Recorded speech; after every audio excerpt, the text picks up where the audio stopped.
आज हमने स्वर संधि का भेद दीर्घ संधि श्यामपट्ट पे अच्छे से समझा और अपनी उत्तर पुस्तिका में लिखा। एक बार पुनः इसकी दोहराई कर लेते हैं ताकि सभी बच्चों को और भी अच्छे से याद हो जाए। सबसे पहले हमने किया दीर्घ संधि की परिभाषा। दीर्घ संधि दो समान स्वर ह्रस्व या दीर्घ, यहाँ पर ह्रस्व लिखे हैं, यहाँ पर दीर्घ लिखे हैं। दिखाई दे रहा है? दिखाई दे रहा है बेटा? ह्रस्व या दीर्घ स्वर के निकटवर्ती ह्रस्व या दीर्घ आ जाने पर जो विकार या परिवर्तन होता है उसे हमें दीर्घ संधि कहते हैं। यानी ए, ई, उ, री ये ह्रस्व स्वर हो या फिर आ, ई, उ, री ये दीर्घ स्वर हो, अगर ये इनके बाद में आ जाते हैं तो इनमें परिवर्तन हो जाता है, उनको हम कहते हैं दीर्घ संधि। ठीक है? अब देखिए बेटा, अब हमने ए के बाद आ मिलाया तो भी आ बना। आप देख सकते हैं ए के उदाहरण यहाँ पर 4 आपको लिखवाए हैं। ए में ए मिला तो आ। अब सूर्य में अस्त मिलाएंगे, क्या बना है हमें? सूर्यास्त। यहाँ पर ए, यहाँ पर ए, इन दोनों के मिलने से ये आ बन गया सूर्यास्त। ठीक है? अब परिभाषा आती है तो उसमें एक उदाहरण भी लिखना जरूर आता है पेपर में। पहले परिभाषा लिखनी, उसके बाद उदाहरण लिखना। तो हम ये उदाहरण लिख देंगे। अगर दीर्घ संधि का कोई उदाहरण लिखना हो तो इनमें से आप कोई भी उदाहरण लिख सकते हो। ठीक है? अब ए में आ मिलाएंगे तो भी आ बनेगा, क्योंकि हमने दीर्घ बनाना है।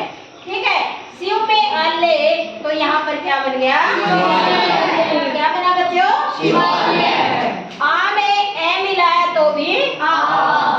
इसका उदाहरण यहाँ पर यथा जमा अर्थ है यथार्थ है। क्या बन गया ये? यथार्थ। यथार्थ। अब आ में आ मिलाया तो आ। महा जमा आत्मा क्या बन गया? महात्मा।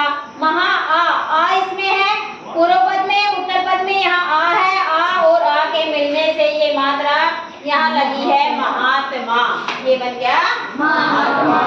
इसी तरह देखो बेटा, ये ई में ई का उदाहरण है, यहाँ पर आप देख सकते हैं श्यामपट्ट पे लिखा हुआ भी है। ई में ई मिलाएंगे तो ई। अब मुनि, यहाँ पर ई ह्रस्व, यहाँ ह्रस्व। अब इन दोनों के मिलने से यहाँ पर दीर्घ मुनिंदर। क्या बन गया? मुनिंदर। हरी जमाइश। अब ई में देखो यहाँ पर ह्रस्व और यहाँ दीर्घ, इनके मिलने से दीर्घ ही बना है, ये इसका उदाहरण हो गया। अब दीर्घ और ह्रस्व इसके मिलने से दीर्घ यहाँ बना तो नारी जमा इंद्र।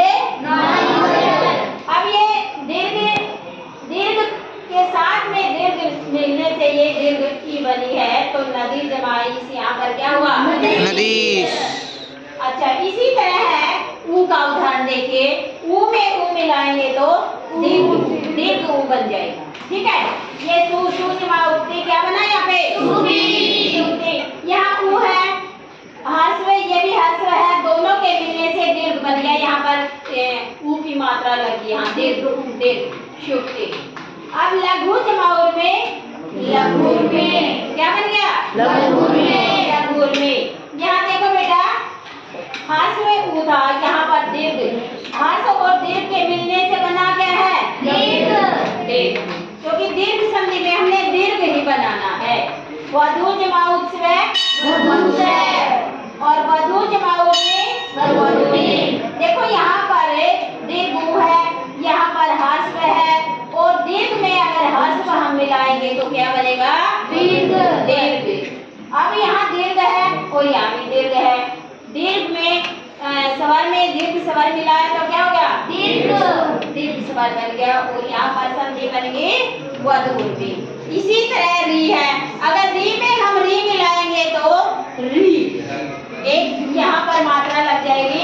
देखो यहाँ देख सकते हो आप री में री मिलाया तो ये री बन गई। इसका उदाहरण देखिए, मातृ जमारीण में मातृणम, मातृ जमारीण में मातृणम, पितृ जमारीण में पितृणम।